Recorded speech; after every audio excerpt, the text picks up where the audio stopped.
வணக்கம். இன்னைக்கு நம்ம இந்த அப்பாச்சி கப்கா சீரிஸ்ல என்ன பார்க்க போறோம்னா, இப்போ உங்கள யாராவது கப்கா டெக்னாலஜில ஒர்க் பண்ண போறீங்கன்னா, உங்களுக்கு வந்து கப்காவை பத்தி சில பேசிக் விஷயங்கள் கண்டிப்பா தெரிஞ்சு வச்சிருக்கணும். ஃபார் எக்ஸாம்பிள் கப்கானா என்ன? கப்காவோட ஆர்கிடெக்சர் எப்படி இருக்கும்? கப்கால என்னென்ன காம்போனன்ட்ஸ் இருக்கு? இந்த ஒவ்வொரு காம்போனன்ட்டும் என்னென்ன பண்ணுது? ஸோ இந்த மாதிரி சில பேசிக் விஷயங்களை வந்து நீங்க நிச்சயமா தெரிஞ்சு வச்சிருக்கணும். ஸோ அப்படி தெரிஞ்சு வச்சிருந்தீங்கன்னா, நாளைக்கு ப்ராக்டிக்கலா கப்கால போய் ஒர்க் பண்ணும்போது உங்களுக்கு வந்து அண்டர்ஸ்டாண்ட் பண்றதுக்கு வந்து ரொம்ப ஈஸியா இருக்கும். ஸோ அதுதான் நம்ம இந்த வீடியோல பார்க்க போறோம். ஸோ ஆக்சுவலா அப்பாச்சி கப்கானா என்ன? ஸோ அப்பாச்சி கப்கானா it's a distributed streaming message platform. இப்போ யாராவது டிஸ்ட்ரிபியூட்டட் சிஸ்டம்ஸ்ல ஒர்க் பண்ணாம இருந்தீங்கன்னா உங்களுக்கு வந்து இந்த டேர்ம் அண்டர்ஸ்டாண்ட் பண்றது கொஞ்சம் கஷ்டமா இருக்கலாம். ஸோ அதனால நான் என்ன பண்ண போறேன்னா, இந்த இந்த சென்டென்ஸை வந்து நான் ரெண்டா ஸ்ப்ளிட் பண்ண போறேன். ஃபர்ஸ்ட் வந்து நம்ம டிஸ்ட்ரிபியூட்டட் சிஸ்டம்ஸ்னா என்னன்னு பார்க்கலாம். அடுத்தது ஸ்ட்ரீமிங் மெசேஜ் பிளாட்ஃபார்ம்னா என்னன்னு பார்க்கலாம். ஸோ இந்த ரெண்டு டேர்மே நம்ம தனித்தனியா பார்த்துட்டோம்னா, அதுக்கப்புறம் அப்பாச்சி கப்காவை வந்து ஆக்சுவலா அப்பாச்சி கப்கானா என்ன அப்படிங்கறத அண்டர்ஸ்டாண்ட் பண்றதுக்கு வந்து கொஞ்சம் யூஸ்ஃபுல்லா இருக்கும். முதல்ல டிஸ்ட்ரிபியூட்டட் சிஸ்டம்ஸ்னா என்ன, ஏன் டிஸ்ட்ரிபியூட்டட் சிஸ்டம்ஸ் அப்படின்ற ஒரு கான்செப்ட் வந்துச்சு, இந்த மாதிரி விஷயங்களை வந்து ஃபர்ஸ்ட் கிளியரா பார்க்கலாம். இப்போ வந்து ஒரு சிஸ்டம் இருக்கு, ஒரு அப்ளிகேஷன் இருக்கு. ஸோ இந்த அப்ளிகேஷன் வந்து இந்த சிஸ்டம்ல வந்து சில டேட்டா வந்து எழுதிட்டு இருக்கு, ஓகேவா? ஸோ இந்த அப்ளிகேஷன் கிட்ட வந்து ஒரு 3 ப்ராசஸ் இருக்கு. இந்த 3 ப்ராசஸை வச்சு இந்த அப்ளிகேஷன் வந்து இந்த சிஸ்டம்ல வந்து சில டேட்டா எழுதிட்டு இருக்கு. ஸோ ஃபார் எக்ஸாம்பிள் இப்போ அமேசான் வெப்சைட் இருக்குன்னு வைங்களேன். இந்த அமேசான் வெப்சைட்ல கஸ்டமர்ஸ் வந்து ஐட்டம்ஸ் வாங்குறாங்கல்ல. ஸோ பேக் எண்ட்ல என்ன நடக்கும்னா, இந்த மாதிரி ஒரு அப்ளிகேஷன் இருக்கும். அந்த அப்ளிகேஷன் வந்து இந்த கஸ்டமர் டிரான்சாக்ஷன் இன்ஃபர்மேஷன் இருக்குல்ல, அதாவது எந்தெந்த கஸ்டமர் என்னென்ன ஐட்டம் வாங்கினாங்க, இந்த மாதிரி டிரான்சாக்ஷன் இன்ஃபர்மேஷனை இந்த சிஸ்டம்ல வந்து அந்த அப்ளிகேஷன் எழுதிக்கிட்டே இருக்கும், ஓகேவா? இது வந்து ஒரு குறிப்பிட்ட காலம் வரைக்கும் ஒழுங்கா போயிட்டு இருக்கும். பட் இந்த மாதிரி அப்ளிகேஷன்ஸ் இன்க்ரீஸ் ஆக ஆக என்ன ஆகும்னா, இந்த சிஸ்டம்னால அதை ஹேண்டில் பண்ண முடியாது. ஏன்னா ஒவ்வொரு சிஸ்டமுக்கும் வந்து ஒரு கேப்பபிலிட்டி இருக்கும். ஃபார் எக்ஸாம்பிள் இந்த சிஸ்டமுக்கு வந்து ஒரு ஒரு கைண்ட் ஆஃப் சிபியூ இருக்கும், அப்புறம் ஒரு 16 GB ரேம் இருக்கும், அப்புறம் வந்து ஒரு 256 GB ஹார்ட் டிஸ்க் இருக்கும், ஓகேவா? ஸோ இந்த கேப்பபிலிட்டியை வச்சு இந்த சிஸ்டம் வந்து இந்த அப்ளிகேஷன், அதாவது இந்த 3 ப்ளூ ப்ராசஸே ஹேண்டில் பண்ண முடியும். ஆனா இந்த 2 எல்லோ ப்ராசஸ், அதாவது ஒரு புது அப்ளிகேஷன் வந்த உடனே இந்த சிஸ்டம்னால இதோட கேப்பபிலிட்டி வச்சு ஹேண்டில் பண்ண முடியாது. ஸோ இதை இன்னும் புரியுற மாதிரி சொல்லணும்னா, இப்போ நீங்க வீட்டில் நெட்ஃபிளிக்ஸ் பார்த்துட்டு இருக்கீங்கன்னு வைங்களேன் உங்க லேப்டாப்ல. அதே சமயத்துல ஒரு கூகுள் குரோம் ஓபன் பண்ணி ஒரு 30 டேப் ஓபன் பண்ணி ஏதாவது வெப்சைட் பார்த்துட்டு இருக்கீங்கன்னு வைங்களேன். அதே சமயத்துல பேரலா ஒரு எக்ஸ்டர்னல் ஹார்ட் டிஸ்கை கனெக்ட் பண்ணிட்டு ஒரு ஜிபி கணக்குல உங்க சிஸ்டம்ல இருந்து உங்க ஹார்ட் டிஸ்க்ல டேட்டா மூவ் பண்ணிட்டு இருந்தீங்கன்னு வைங்களேன். இந்த மாதிரி ஹெவி ப்ராசஸ் எல்லாமே ஒரே டைம்ல ரன் ஆயிட்டு இருக்குல்ல. ஸோ ஒன் பாயிண்ட் ஆஃப் டைம்ல உங்க சிஸ்டம் ஹேங் ஆயிடும். ஏன்னா உங்க சிஸ்டமோட கேப்பபிலிட்டி வச்சுட்டு அவ்வளோ ஹெவியான ப்ராசஸை ஒரே டைம்ல ஹேண்டில் பண்ண முடியாது. அதே தான் இங்கேயும். ஸோ இந்த சிஸ்டம்னால இதோட கேப்பபிலிட்டி வச்சுட்டு இந்த எல்லோ ப்ராசஸ் வந்த உடனே அதனால ஹேண்டில் பண்ண முடியாது. ஸோ இதனால நம்ம என்ன பண்ணலாம்னா, இந்த சிஸ்டமோட சிபிஓ வந்து என்ஹான்ஸ் பண்ணலாம், அதாவது ப்ராசஸரை வந்து அப்கிரேட் பண்ணலாம். இல்லாட்டி ரேமை இன்க்ரீஸ் பண்ணலாம், 16 GB ல இருந்து 32 GB. இல்லாட்டி ஹார்ட் டிஸ்கை கூட இன்க்ரீஸ் பண்ணலாம், அதாவது ஒரு 256 GB ல இருந்து ஒரு 512 GB கேப்பபிலிட்டி வரைக்கும் இன்க்ரீஸ் பண்ணலாம். ஸோ இது மாதிரி பண்ண அப்புறம் இந்த சிஸ்டம்னால இப்போ வந்து இந்த எல்லோ ப்ராசஸ் வந்து ஹேண்டில் பண்ண முடியும், ஓகேவா? ஸோ இதுக்கு பேர் நம்ம வெர்டிகல் ஸ்கேலிங் அப்படின்னு சொல்லுவோம். அதாவது சிஸ்டமோட ஹார்ட்வேரை வந்து என்ஹான்ஸ் பண்ணுறது, இதுக்கு பேர் வந்து வெர்டிகல் ஸ்கேலிங் அப்படின்னு சொல்லுவோம். பட் இது இதோட நிக்காது.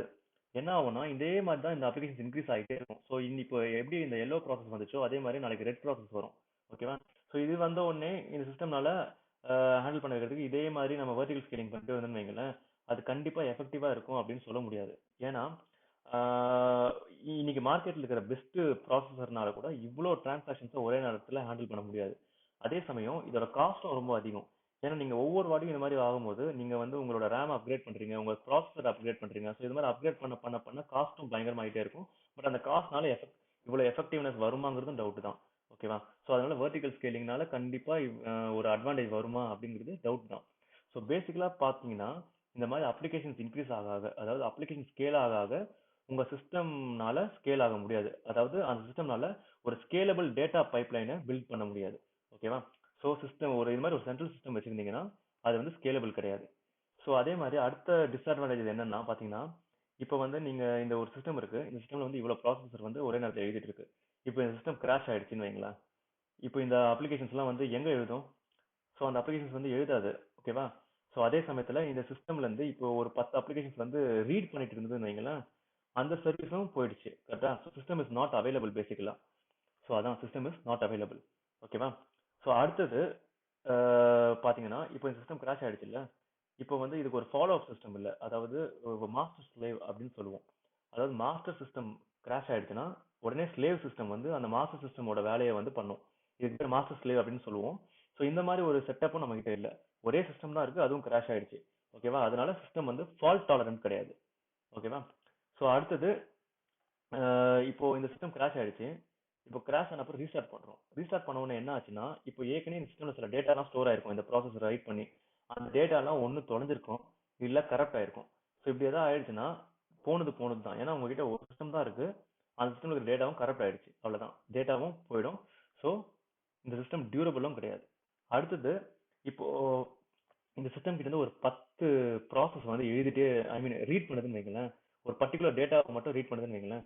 இந்த 10 ப்ராசஸும் ஒரே நேரத்துல ரீட் பண்ணவங்க கண்டிப்பா சொல்ல முடியாது. ஓகேவா? ஏன்னா சிஸ்டம் வந்து ஏற்கனவே இவ்வளவு ப்ராசஸ் ரைட் பண்றதுனால ரொம்ப பிஸியா இருக்கு.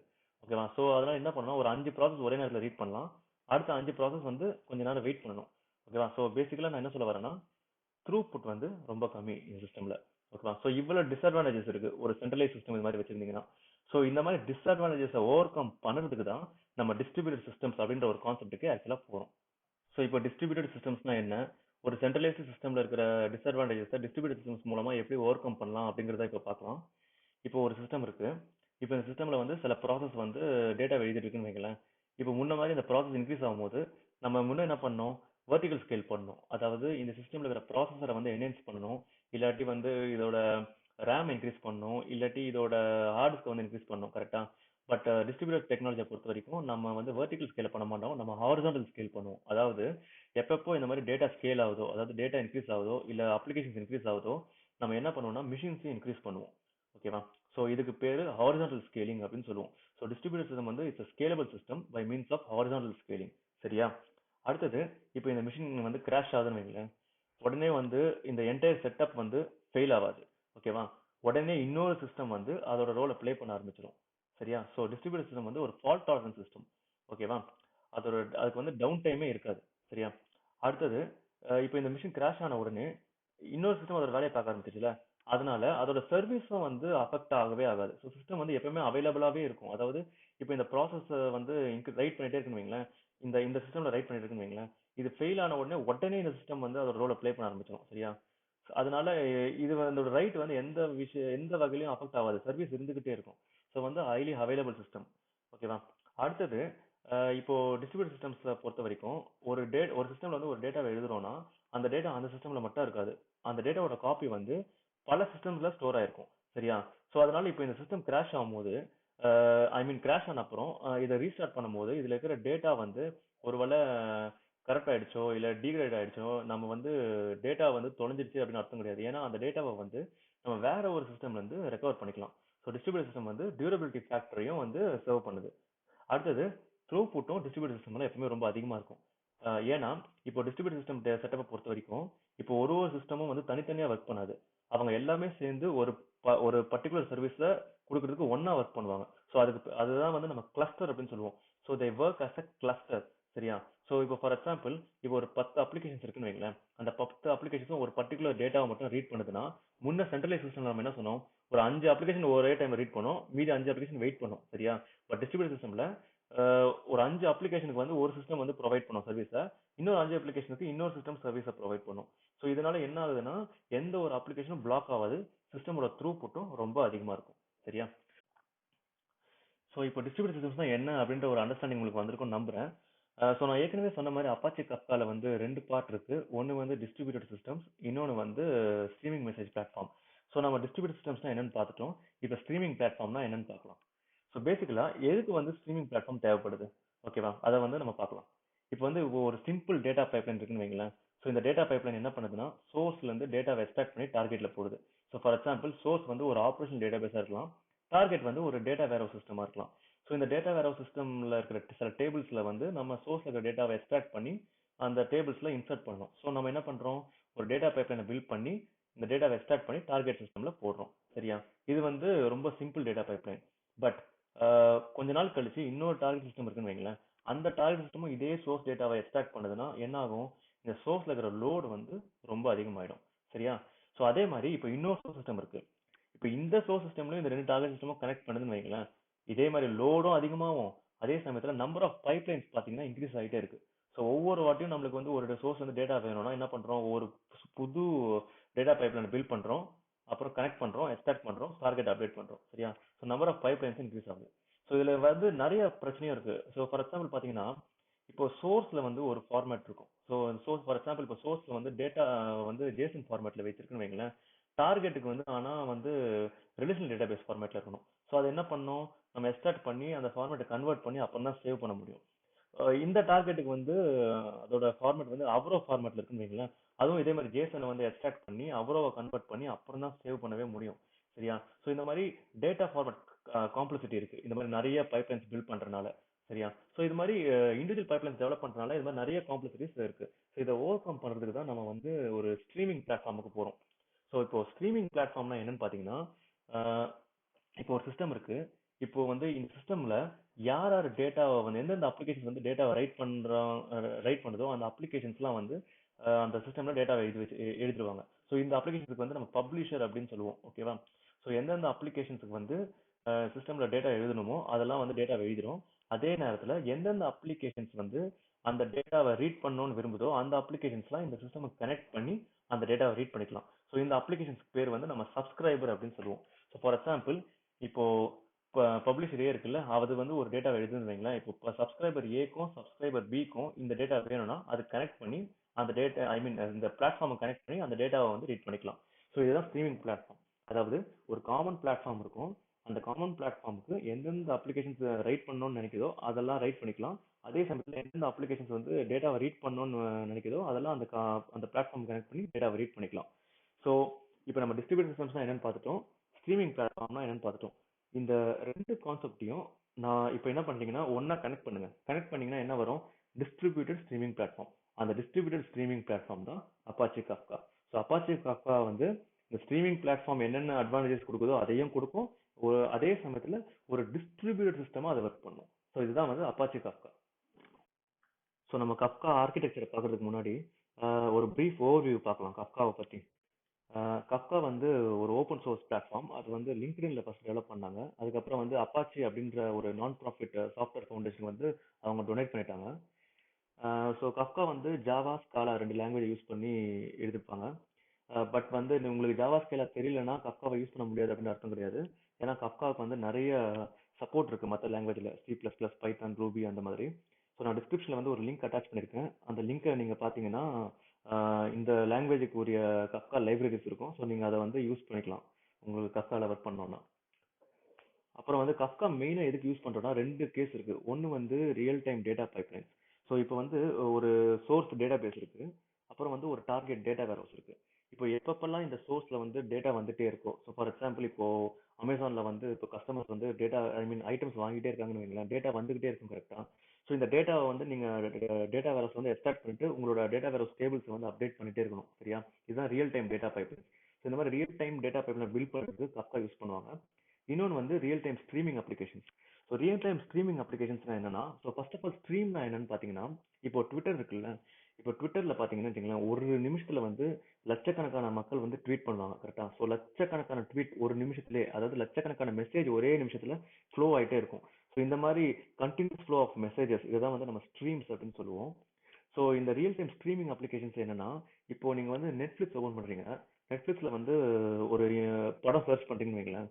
So for example Interstellar, Inception அந்த மாதிரி சர்ச் பண்றீங்கன்னா, அதுக்கப்புறம் அந்த படம் பார்த்து முடிச்சுட்டு வேற அடுத்தது போனீங்கன்னா அது ரிலேட்டடாவே உங்களுக்கு சில டைம் வந்து ரெக்கமெண்டேஷன் வரும். ஓகேவா? ஃபார் எக்ஸாம்பிள் கிறிஸ்டபர் நோலன் படமே ரெக்கமெண்டேஷன் வரும், இல்ல லியோனார்டோ டிகாப்ரியோ படம் ரெக்கமெண்டேஷன் வரும். ஓகேவா? இது எப்படி நடக்குதுன்னா, நீங்க கொடுக்குற இன்புட்டை வந்து உடனே ரியல் டைமா ப்ராசஸ் பண்ணி உடனே உங்களுக்கு ஒரு ரெக்கமெண்டேஷன் கொடுப்பாங்க. ஓகேவா? இதுக்கு பேர் தான் ரியல் டைம் ஸ்ட்ரீமிங் அப்ளிகேஷன் சொல்லுவாங்க. ஸோ இந்த மாதிரி ரியல் டைம் ஸ்ட்ரீமிங் அப்ளிகேஷன்ஸை வந்து நம்ம கஃப்கா யூஸ் பண்ணி பில்ட் பண்ணிக்கலாம். ஓகேவா? ஸோ கஃப்கா வந்து லிங்க்டின், நெட்ஃபிளிக்ஸ், ட்விட்டர் இந்த மாதிரி பெரிய பெரிய கம்பெனிஸ்ல வந்து யூஸ் பண்றாங்க. ஸோ நம்ம இப்போ கஃப்காவோட ஆர்கிடெக்சர் வந்து கொஞ்சம் ஹை லெவலா பார்க்கலாம். ஸோ கஃப்காவோட ஆர்கிடெக்சர்ல வந்து ரெண்டு முக்கியமான காம்போனன்ட்ஸ் இருக்கு. ஒன்னு வந்து புரோக்கர், இன்னொன்னு வந்து ஜூ கீப்பர். ஓகேவா? ஸோ இந்த புரோக்கர் வந்து அது வந்து ஒரு கஃப்கா சர்வர் அப்ளிகேஷன். ஸோ இப்போ இங்க மூணு ப்ளூ கலர் ஸ்கொயர்ஸ் இருக்குல்ல, ஓகேவா? ஸோ இந்த மூணு ப்ளூ கலர் ஸ்கொயர்ஸும் ஒரு மூணு டிஃப்ரெண்ட் கம்ப்யூட்டர் சிஸ்டம் அப்படின்னு சொல்லி அசியூம் பண்ணிக்கோங்க. ஸோ ஒவ்வொரு கம்ப்யூட்டர் சிஸ்டம்லையும் ஒரு ஒரு கஃப்கா சர்வர் அப்ளிகேஷன், அதாவது புரோக்கர் அப்ளிகேஷன் வந்து ரன் ஆயிட்டு இருக்கும். சரியா? ஸோ இந்த அப்ளிகேஷன் பேர் தான் நம்ம வந்து புரோக்கர் அப்படின்னு சொல்லுவோம். ஸோ புரோக்கர் தான் வந்து இந்த புரோக்கர்ல தான் வந்து ஒரு அப்ளிகேஷன் ஓட டேட்டா வந்து ஸ்டோர் ஆயிருக்கும்.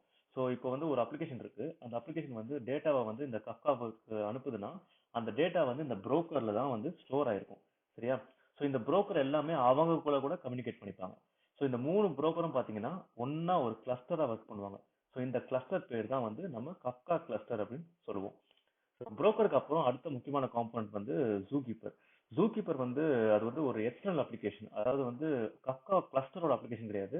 அது கஃப்கா கிளஸ்டருக்கு அவுட் சைட்ல வந்து ரன் ஆயிட்டு இருக்கும்.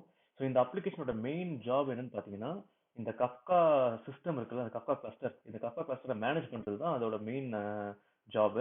அதாவது புரோக்கர் வந்து அப்ளிகேஷன் டேட்டாவை வந்து ஸ்டோர் பண்ணிருக்கோம். ஆனா ஜூ கீப்பர் பாத்தீங்கன்னா மேனேஜ்மெண்ட் டேட்டாவை தான் வந்து ஸ்டோர் பண்ணிருக்கோம். ஓகேவா? ஸோ நம்ம ஜூ கீப்பரை பத்தி பின்னாடி கொஞ்சம் கிளியரா பார்க்கலாம்.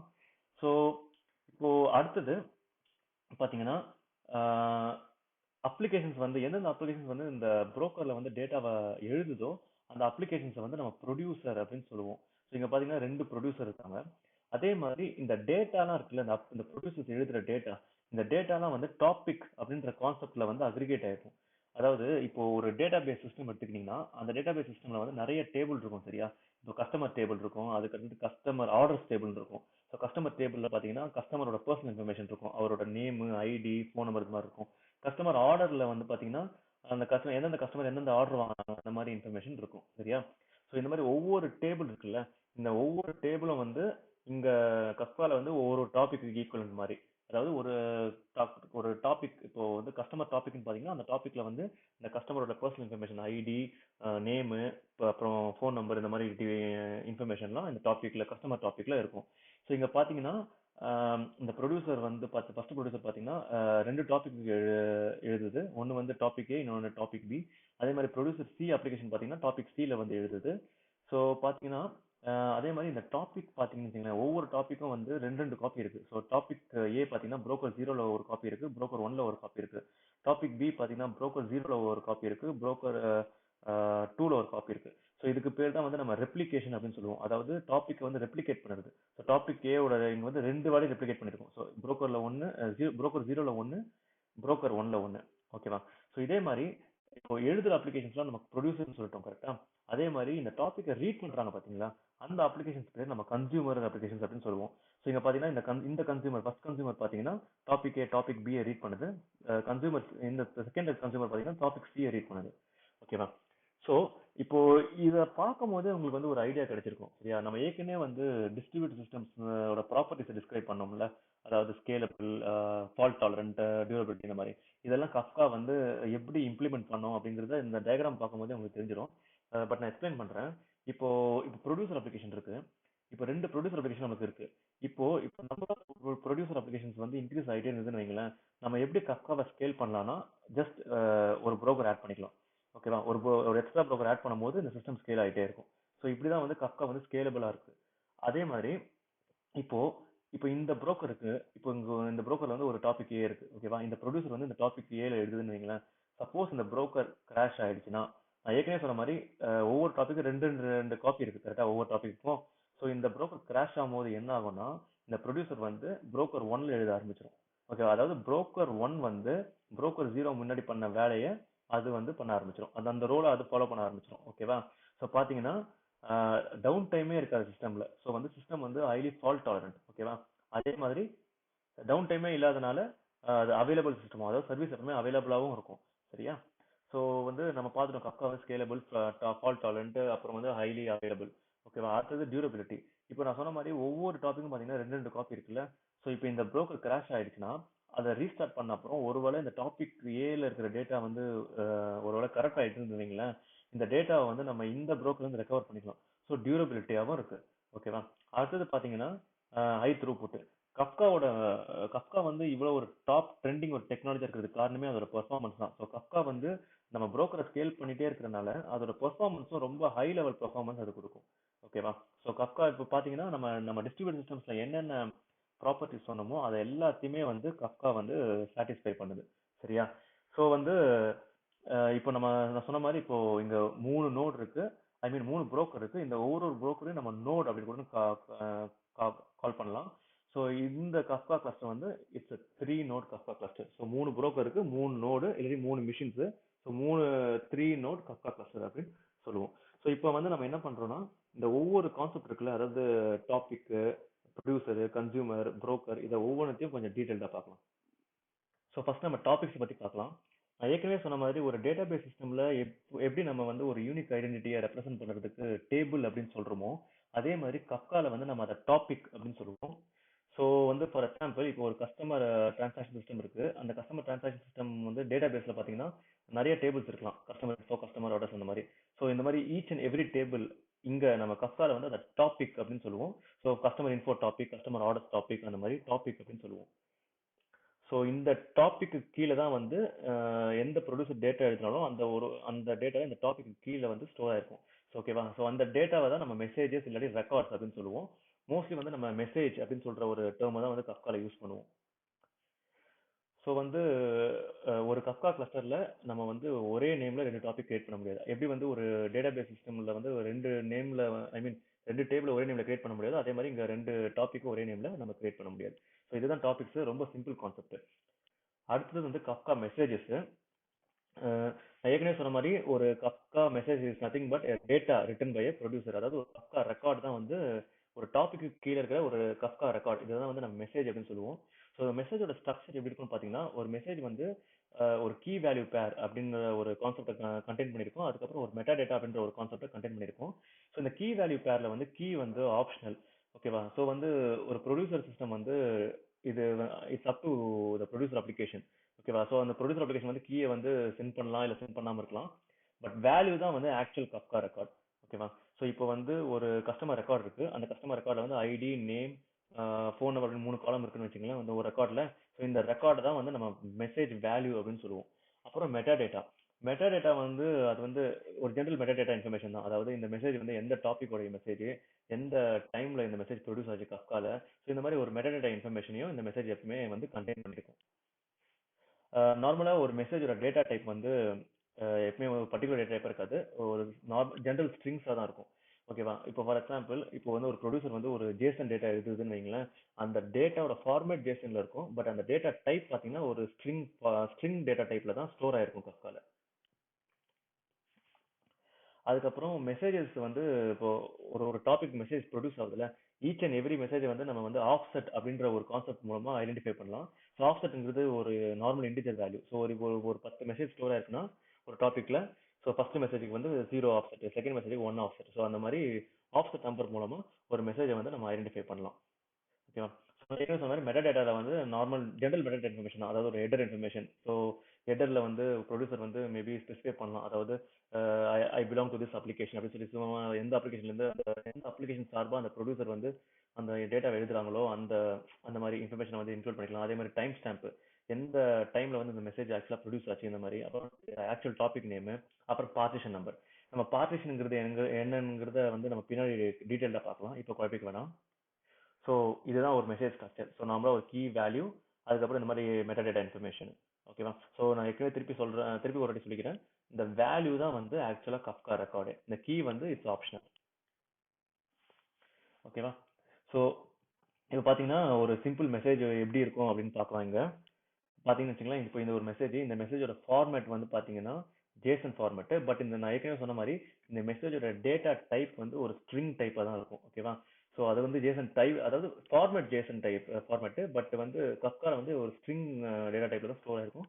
ஸோ இந்த மெசேஜ்ல பாத்தீங்கன்னா இது டாபிக், கஸ்டமர்ஸ் டாபிக் அப்படின்னு ஒரு டாபிக்ல இருந்து வருது. ஸோ இந்த டைம்ல வந்து இந்த மெசேஜ் கப்கால ப்ரொடியூஸ் ஆயிருக்கு. ஸோ பார்ட்டிஷன் 0ல இருந்து வருது. ஸோ பார்ட்டிஷன் நம்ம அப்புறம் டிஸ்கஸ் பண்ணலாம்.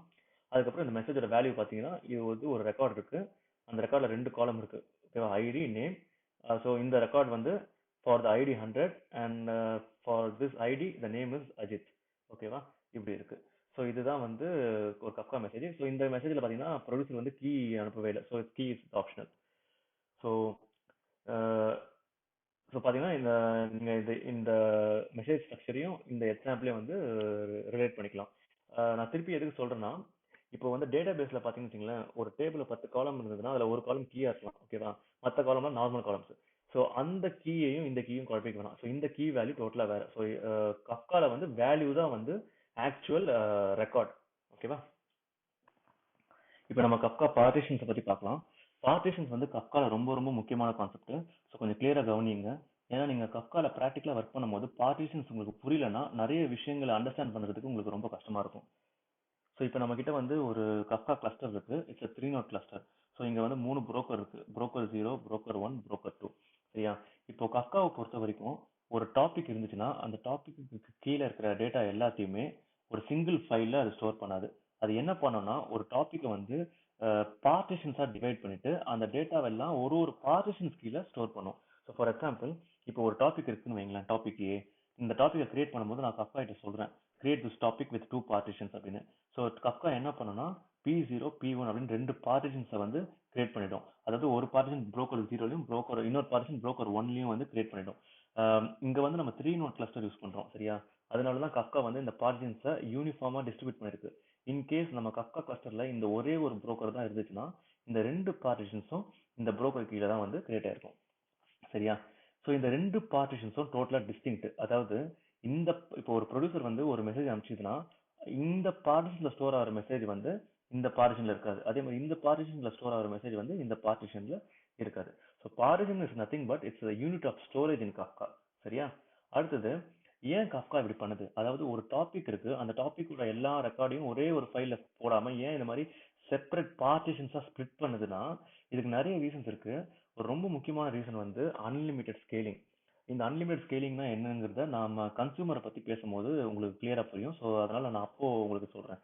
ஸோ வந்து கஃப்காவை பொறுத்த வரைக்கும் ஆஹ் இந்த எல்லா பார்ட்டிஷன்ஸும் சேர்த்தாதான் நம்ம அந்த டாபிக்கோட எல்லா டேட்டாவையும் நம்மளால ரெக்கவர் பண்ண முடியும். ஸோ வந்து ஒவ்வொரு பார்ட்டிஷன்ஸ்லையும் ரெக்கார்டு வந்து எந்த ஆர்டர்ல வருதோ அந்த ஆர்டர்ல ஸ்டோர் ஆயிருக்கும். ஸோ ஃபார் எக்ஸாம்பிள் இப்போ டோட்டலாக ஒரு ப்ரொடியூசர் வந்து 5 மெசேஜ் எழுதுறாருன்னு வைங்களேன் இந்த டாபிக்கு. ஸோ இதில் 3 மெசேஜ் வந்து பார்ட்டிஷன் P0 ஸ்டோர் ஆயிருக்கு, 2 மெசேஜ் வந்து பார்ட்டிஷன் P1ல ஸ்டோர் ஆயிருக்கு. ஸோ இந்த 3 மெசேஜும் பார்ட்டிஷன் P0ல எந்த ஆர்டர்ல வந்துச்சோ அந்த ஆர்டர்ல ஸ்டோர் ஆயிருக்கும். அதே மாதிரி பார்ட்டிஷன் P1ல இருக்கிற இந்த 2 மெசேஜும் எந்த ஆர்டர்ல வந்துச்சோ அந்த ஆர்டர்ல ஸ்டோர் ஆயிருக்கும். ஸோ ஈச் மெசேஜ் ஒவ்வொரு மெசேஜும் ஒரு ஒரு ஆஃப்செட் மூலமா இந்த பார்ட்டிஷன்ல ஐடென்டிஃபை பண்ணலாம். சரியா? ஸோ நான் ஏற்கனவே சொல்லியிருக்கேன்ல மெசேஜ் வந்து ஆஃப்செட் மூலமா ஐடென்டிஃபை பண்ணலான்னு. ஸோ ஆக்சுவலாக அது எப்படின்னு பார்த்தீங்கன்னா ஒரு ஒரு பார்ட்டிஷன் கீழே இருக்கிற மெசேஜை ஆஃப்செட் மூலமா ஐடென்டிஃபை பண்ணலாம். ஓகேவா? பட் நீங்க டோட்டலா எடுத்தீங்கன்னா இப்போ P0ல 3 மெசேஜ் எந்தெந்த ஆர்டர்ல வந்திருக்கோ அந்த ஆர்டர்ல ஸ்டோர் ஆயிருக்கும். பட் இப்போ டோட்டலா 5 மெசேஜ் எடுத்தீங்கன்னா அந்த 5 மெசேஜ் கரெக்ட் ஆர்டர் தான். ஓகேவா? இப்போ இந்த இதுல இருக்கிற 3 மெசேஜ் எடுத்தீங்க, இதுல 2 மெசேஜ் எடுத்தீங்கன்னா இந்த 5 மெசேஜும் கரெக்டா ஆர்டர்ல அரேஞ்ச் பண்றதுன்னா அது முடியாது நம்மளால. அது ஆக்சுவலா தேவையும் படாது. ஒரு பார்ட்டிஷன்ஸ்ல இருக்கிற மெசேஜஸை வந்து ப்ராப்பரா எந்த ஆர்டர்ல வந்திருக்கோ அந்த ஆர்டர்ல ஐடென்டிஃபை பண்ணாலே மோர் தென் எனஃப். இப்போ இன்கேஸ் உங்களுக்கு வந்து இந்த எல்லா மெசேஜும் கரெக்டான ஆர்டர்ல ஐடென்டிஃபை பண்ணணும்னா நான் ஏற்கனவே சொன்ன மாதிரி ஒரு ஒரு மெசேஜ்லும் டைம் ஸ்டாம்ப் வேல்யூ இருக்குல்ல, அதை வச்சு நீங்க ஆக்சுவலா அரேஞ்ச் பண்ணிக்கலாம். பட் நார்மலா அந்த மாதிரி யூஸ் கேஸ் வந்து நமக்கு தேவைப்படாது. ஸோ நான் ஏற்கனவே சொன்ன மாதிரி ஒரு டாபிக் கிரியேட் பண்ணும்போது நம்ம வந்து சில பேராமீட்டர்ஸை பாஸ் பண்ணணும். அதில் ஃபர்ஸ்ட் பேராமீட்டர் பார்த்தீங்கன்னா எத்தனை பார்ட்டிஷன்ஸ். ஸோ இந்த கேஸில் பார்த்தீங்கன்னா நான் 2 பார்ட்டிஷன்ஸ் அப்படின்னு சொல்றேன். அதனால வந்து கஃப்கா 2 பார்ட்டிஷன்ஸ் கிரியேட் பண்ணிருக்கு. அப்புறம் ரெப்ளிகேஷன் ஃபேக்டர். ஓகேவா? ரெப்ளிகேஷன் ஃபேக்டர் என்னன்னா இப்போ வந்து இப்போ ஒவ்வொரு பார்ட்டிஷனும் எத்தனை காப்பி நம்ம வச்சிருக்கணும் கஃப்கால, அதான் replication factor. So for example இப்போ நான் 3 ரெப்ளிகேஷன் ஃபேக்டர் 3 அப்படின்னு ஸ்பெசிஃபை பண்ணேன்னா ஒரு ஒரு பார்ட்டிஷன்ஸும் 3 காப்பி இருக்கும். ஸோ இங்க பாத்தீங்கன்னா P0 3 காப்பி, P1 3 காப்பி. ஓகேவா? ஸோ இதுதான் ரெப்ளிகேஷன் ஃபேக்டர் அப்படின்னு சொல்லுவோம். ஓகேவா? ஸோ எல்லாத்தையுமே ஒவ்வொரு பார்ட்டிஷனும் இட்ஸ் ரெப்ளிகா அப்படின்னு கூட சொல்லலாம் நம்ம. ஓகேவா? அடுத்தது ரிட்டன்ஷன் பீரியட். ஸோ ரிட்டன்ஷன் பீரியட்னா எவ்வளவு நாளைக்கு ஒரு ப்ரொடியூசர் எழுதின டேட்டா வந்து இந்த பார்ட்டிஷன்ஸ்ல ஸ்டோர் ஆயிருக்கணும், அதுதான் ரிட்டன்ஷன் பீரியட். கஃபால வந்து 7 டேஸ்ங்கிறது டிஃபால்ட் ரிட்டன்ஷன் பீரியட். ஓகேவா? ஸோ ரெப்ளிகேஷன் ஃபேக்டர்னு சொன்னோம்ல, அதாவது இங்க ரெப்ளிகேஷன் ஃபேக்டர் வந்து 3. அதாவது ஒரு ஒரு பார்ட்டிஷனும் இந்த டாபிக்ல இருக்கிற ஒவ்வொரு பார்ட்டிஷனும் 3 வாட்டி ரெப்ளிகேட் ஆயிருக்கணும். சரியா? அதாவது ஸோ 3 காப்பி இருக்கு. ஓகேவா? ஸோ இந்த ரெப்ளிகேஷன் ஃபேக்டர் வந்து நம்ம எவ்வளவு மேக்ஸிமம் ஸ்பெசிஃபை பண்ண முடியும்னா நம்பர் ஆஃப் புரோக்கர்ஸ். ஓகேவா? ஸோ இங்க வந்து நம்ம கிட்ட 3 புரோக்கர் இருக்கு. அதனால ரெப்ளிகேஷன் ஃபேக்டர் மேக்ஸிமம் வந்து நம்ம 3 இல்லாட்டி 3 கீழே அப்படிதான் ஸ்டோர் பண்ண முடியும். 4 போட முடியாது, ஏன்னா நம்ம கிட்ட 4 புரோக்கர் இல்ல. ஓகேவா? ஸோ இந்த பார்ட்டிஷன் P0 பாத்தீங்கன்னா 3 ரெப்ளிகேஷன் ஃபேக்டர் சொன்ன உடனே புரோக்கர் 1ல ஒரு காப்பி, புரோக்கர் 2ல ஒரு காப்பி ஸ்டோர் ஆயிருக்கு. ஓகேவா? So maximum replication factor is less than maximum வந்து replication factor should be equal to number of brokers. ஓகேவா? அடுத்தது இப்போ இந்த ரெப்ளிகாஸ்லாம் பாத்தீங்கன்னு வச்சுக்கலாம். ஓகேவா? இந்த பார்ட்டிஷன் பாத்தீங்கன்னா இந்த 3 ரெப்ளிகால ஒரு ரெப்ளிகா மட்டும் பிங்க்ல இருக்கு, மற்ற 2 ரெப்ளிகா எல்லோல இருக்கு. இதுக்கு என்ன அர்த்தம்னா இந்த பிங்க்ல வந்து இருக்கிற பார்ட்டிஷன் இருக்குல்ல, இந்த ரெப்ளிகா, இதுதான் வந்து நம்ம லீடர் அப்படின்னு சொல்லுவோம். இந்த எல்லோல இருக்கிறதெல்லாம் வந்து நம்ம ஃபாலோவர்னு சொல்லுவோம். இது என்ன அர்த்தம்னா, இப்ப வந்து ஒரு ப்ரொடியூசர் வந்து டேட்டாவை எழுதுதுன்னு வைங்களேன், ஒரு டாபிக் எழுதுதுன்னா என்ன அர்த்தம், இந்த பார்ட்டிஷன் ரெண்டு பார்ட்டிஷனையும் எழுதுது, ஓகேவா. ஸோ ஆனா நம்ம ஒவ்வொரு பார்ட்டிஷனும் மூணு மூணு காப்பி இருக்கு, கரெக்டா. ஸோ எந்த காப்பில எழுதணும், கரெக்ட், ஒரு இது இருக்குல்ல, ஒரு கொஸ்டின் இருக்குல்ல, அதுதான் லீடர்னு சொல்லுவோம். அதாவது ஒவ்வொரு பார்ட்டிஷனுக்கும் எத்தனை காப்பி இருந்தாலும் ஒரே ஒரு காப்பி மட்டும் தான் லீடர் அப்படின்னு இருக்கும். ஸோ அந்த லீடர்ல தான் அந்த ப்ரொடியூசர் வந்து டைரக்டா எழுதும். ஸோ இந்த ஃபாலோவர்லாம் இந்த ரைட் ஆபரேஷன் முடிஞ்ச உடனே அந்த புரோக்கர் கம்யூனிகேட் பண்ணதுல அது மூலமா அப்டேட் ஆயிக்கும். ஸோ இதுதான் லீடர் ஃபாலோவர் அப்படின்னு சொல்லுவோம். ஸோ இப்போ இன்கேஸ் இந்த புரோக்கர் ஃபெயில் ஆயிடுச்சுன்னு வைங்களேன், இந்த பார்ட்டிஷன் வந்து லீடர் பார்ட்டிஷனா இருந்துச்சு, இது போயிடுச்சு. ஸோ என்ன ஆகும்னா, இந்த ப்ரொடியூசர் வந்து இந்த ரெண்டு காப்பில ஏதாவது ஒரு காப்பி வந்து லீடர் ஆயிடும். ஸோ ப்ரொடியூசர் அதுக்கப்புறம் அந்த பார்ட்டிஷன்ல அதை எழுத ஆரம்பிச்சிடும். ஸோ இதுதான் வந்து லீடர் அண்ட் ஃபாலோவர்னு சொல்லுவோம். இது ப்ரொடியூசருக்கு மட்டும் இல்ல, கன்சியூமருக்கும் வந்து இந்த கான்செப்ட் அப்ளிகபிள். ஸோ இப்போ கன்சியூமர் வந்து ஒரு டாபிக் எழுதுது, ஐ மீன் ரீட் பண்ணுதுன்னு வைங்களேன். ஸோ இங்க இப்போ டாபிக் ரீட் பண்ணுதுன்னா ரெண்டு பார்ட்டிஷன் இருக்கு, P0 P1, ஓகேவா. ஸோ P0 ரீட் பண்ணும்போது அது எது லீடர் பார்ட்டிஷனோ அங்கிருந்து மட்டும் தான் ரீட் பண்ணும். அதே மாதிரி P1 ரீட் பண்ணும்போது எது லீடர் பார்ட்டிஷனோ அந்த பார்ட்டிஷன்ல இருந்து அதை ரீட் பண்ணும். ஸோ இதுதான் லீடர் அண்ட் ஃபாலோவர். ஸோ அடுத்தது ஒரு கொஞ்சம் முக்கியமான டெர்மினாலஜிஸ் பார்க்கலாம். பார்ட்டிஷன்ஸ் அண்ட் ரெப்ளிகாஸ் சுற்றி கொஞ்சம் டெர்மினாலஜிஸ் இருக்கு, அதை கொஞ்சம் பார்க்கலாம். ஸோ ஃபார் எக்ஸாம்பிள் இப்போ நான் ஒரு டாபிக் இருக்கு, டாபிக் இதை வந்து ஒரு என்கிட்ட வந்து ஒரு 3 நோட் கஃபா கிளஸ்டர் இருக்கு, மூணு புரோக்கர் 0, புரோக்கர் 1, புரோக்கர் 2, ஓகேவா. ஸோ இந்த டாப்பிக்கை வந்து நான் வந்து மூணு பார்ட்டிஷன்ஸ் கிரியேட் பண்றேன், ஓகேவா. ஒவ்வொரு பார்ட்டிஷனுக்கும் ரெப்ளிகேஷன் ஃபேக்டர் 3, அதாவது ஒவ்வொரு பார்ட்டிஷனுக்கும் மூணு மூணு காப்பி இருக்கும். ஸோ பார்த்தீங்கன்னா ஒரு டாபிக் மூணு பார்ட்டிஷன்ஸ் கிரியேட் பண்ணிருக்கேன், P0 P1 P2. So replicas பார்த்தீங்கன்னா மூணு காப்பி, ஓகேவா. ஸோ இதுல முக்கியமா நீங்க அண்டர்ஸ்டாண்ட் பண்றது இதுதான்.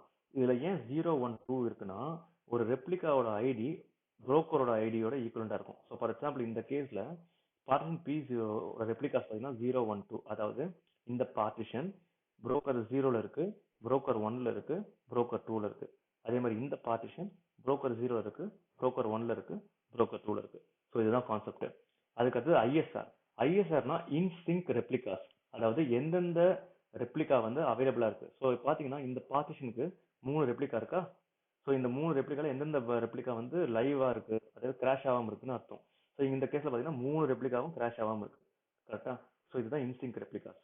அடுத்தது லீடர்னா, ஸோ ஃபார் எக்ஸாம்பிள் இப்போ பாத்தீங்கன்னா இந்த பார்ட்டிஷனுக்கு 0 இஸ் த லீடர், அதாவது இப்போ ஒரு ப்ரொடியூசர் வந்து ஒரு டேட்டாவை ரைட் பண்ணிச்சுன்னா இந்த 0 இருக்குல்ல, இந்த ரெப்ளிகா இதுல மட்டும்தான் அதை ரைட் பண்ணும். ஸோ அதுதான் லீடர் 0.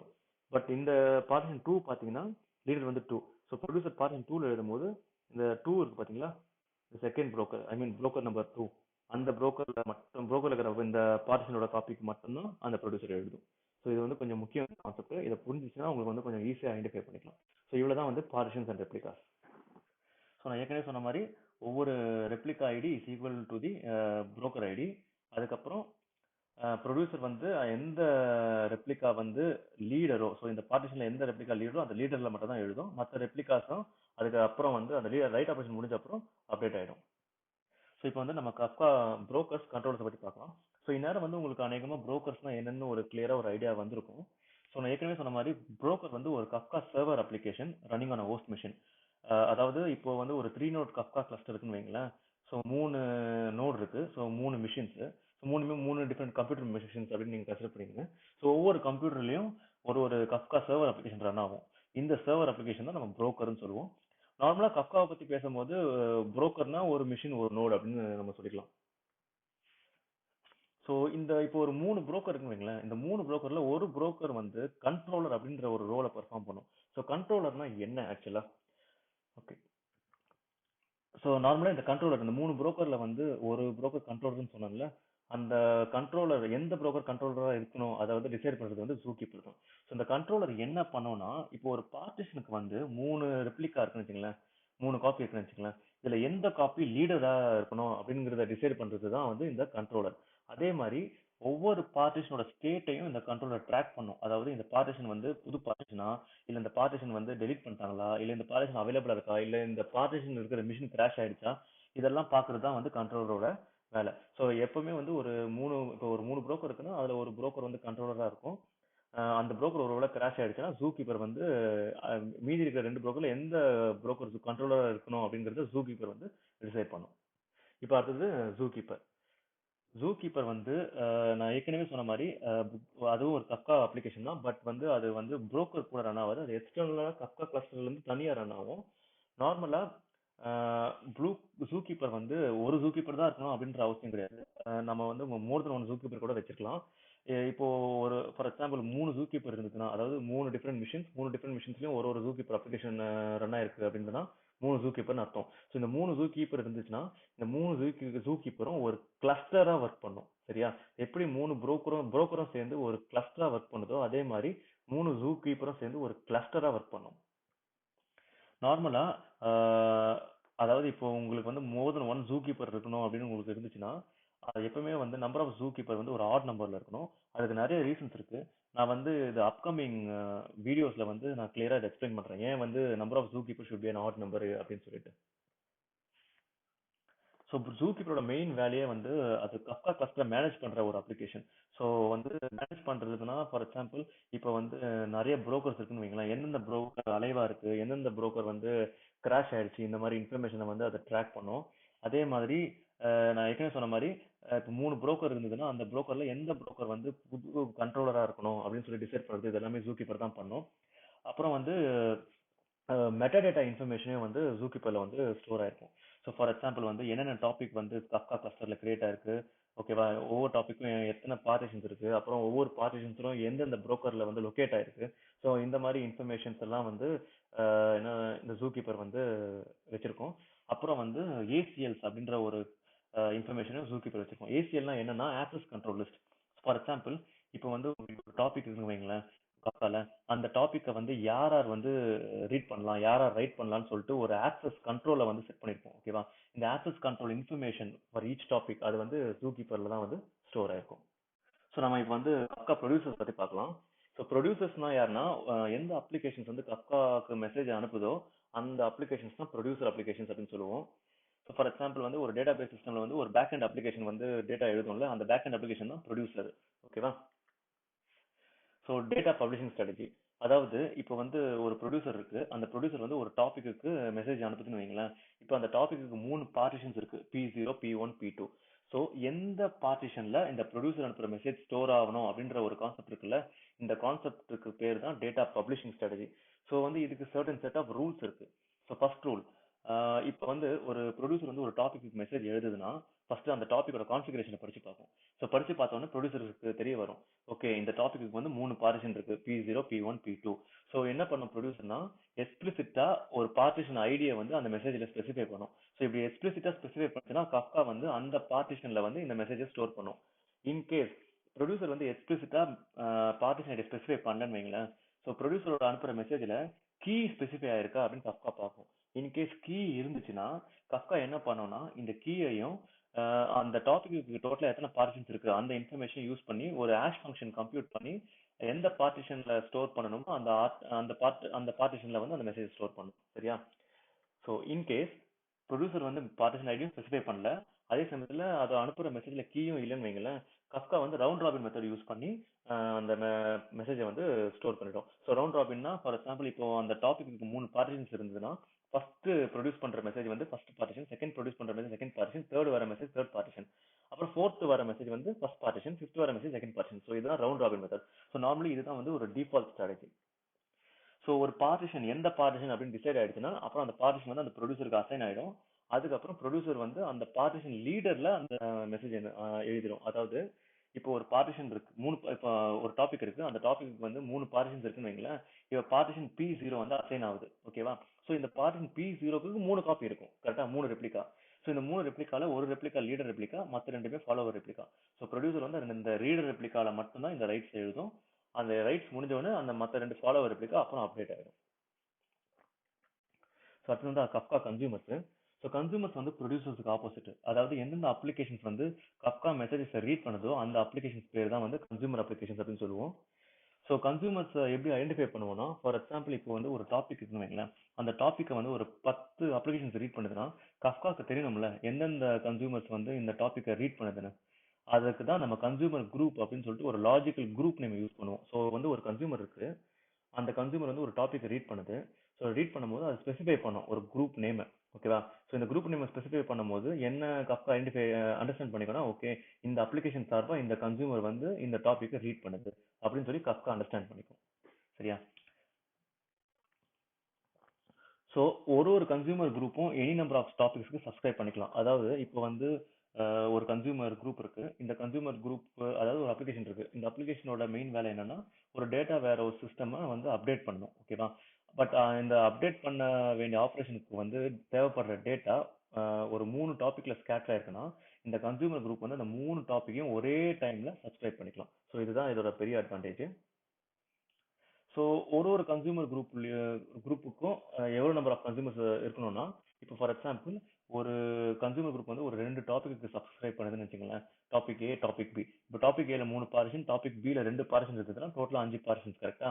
ஸோ வந்து டோட்டலா மேக்ஸிமம் 5 கன்சியூமர்ஸ் வந்து ஒரு கன்சியூமர் குரூப் கீழே இருக்கலாம். ஓகேவா? 5 or less than 5. So more than 5 இருக்கக்கூடாது. ஸோ ஆக்சுவலா கன்சியூமர்னா என்ன?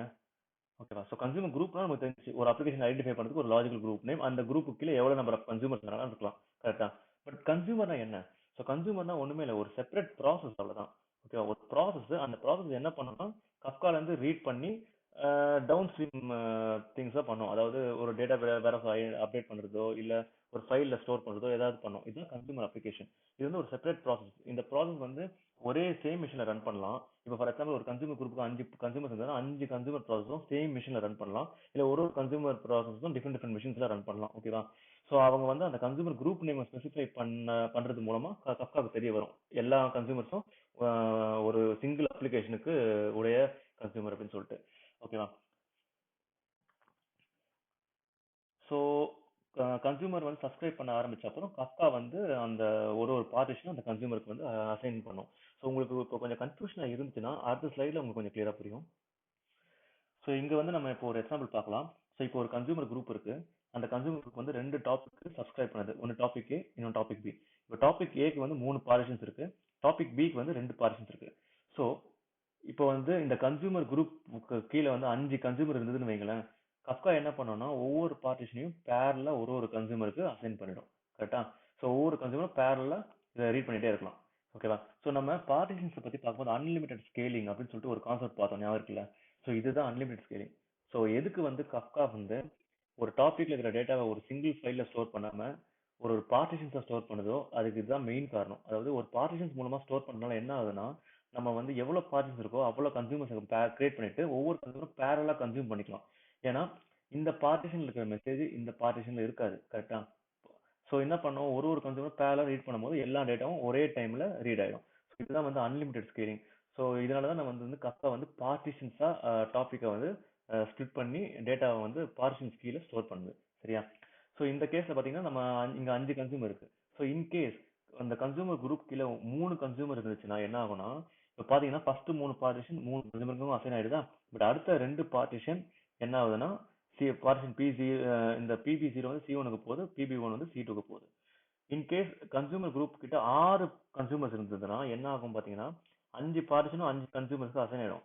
கடைசியில ஒரு கன்சூமர் இருக்குல்ல, இந்த கன்சூமர் ஒண்ணுமே பண்ணாது, ஐடியா இருக்கும். அதனாலதான் maximum number of consumer should be equal to the maximum number should be equal to the total number of partitions. சரியா? சோ இந்த 3 டயக்ராமும் பார்க்கும்போது உங்களுக்கு வந்து ஒரு விஷயம் நோட் பண்ணலாம். ஒரு பார்ட்டிஷனை மோர் தென் ஒன் கன்சூமர் ரீட் பண்ண முடியாது அட் சேம் டைம். கரெக்டா? ஆனா பாருங்க, ஐ மீன் ஒரு கன்சூமர் குரூப்ல இப்போ இந்த கன்சூமர் குரூப் இருக்கு. இந்த கன்சூமர் குரூப்ல 5 கன்சூமர், ஐ மீன் 3 கன்சூமர் இங்க இருக்கு, இல்ல இங்க 5 கன்சூமர் இருக்கு. இது நல்லா நோட் பண்ணீங்கன்னா உங்களுக்கு தெரியும், ஒரு பர்டிகுலர் பார்ட்டிஷனை மோர் தென் ஒன் கன்சூமர் ரீட் பண்ணாது. கரெக்டா? ஸோ இதை வந்து நோட் பண்ணிக்கோங்க. இன்னைக்கு என்ன பார்த்தோம்னா ஃபர்ஸ்ட் வந்து கப்காவோட ஆர்கிடெக்சர் ஹை லெவலா பார்த்தோம். அடுத்தது கப்காவோட காம்போனன்ட்ஸ் எல்லாத்தையுமே கொஞ்சம் டீட்டெயில்டா பார்த்தோம். அதாவது டாபிக்ஸ், மெசேஜஸ், அப்புறம் வந்து பார்ட்டிஷன்ஸ், ரெப்ளிகாஸ், அப்புறம் புரோக்கர்ஸ், கண்ட்ரோலர்ஸ், அப்புறம் ஜூ கீப்பர்ஸ், அப்புறம் கடைசியா ப்ரொடியூசர்ஸ் அண்ட் கன்சூமர்ஸ் பத்தி பார்த்தோம். ஸோ நீங்க வந்து இப்போ கப்கால ப்ராக்டிக்கலா ஒர்க் பண்றீங்கன்னா முதல்ல வந்து இந்த கான்செப்ட் வந்து கொஞ்சம் கிளியரா புரிஞ்சுக்குங்க. இதை புரிஞ்சுக்கிட்டு அப்புறம் கப்கால நீங்க ப்ராக்டிக்கலா ஒர்க் பண்ணும்போது உங்களுக்கு இன்னும் அண்டர்ஸ்டாண்ட் பண்றதுக்கு இன்னும் கொஞ்சம் ஈஸியா இருக்கும்.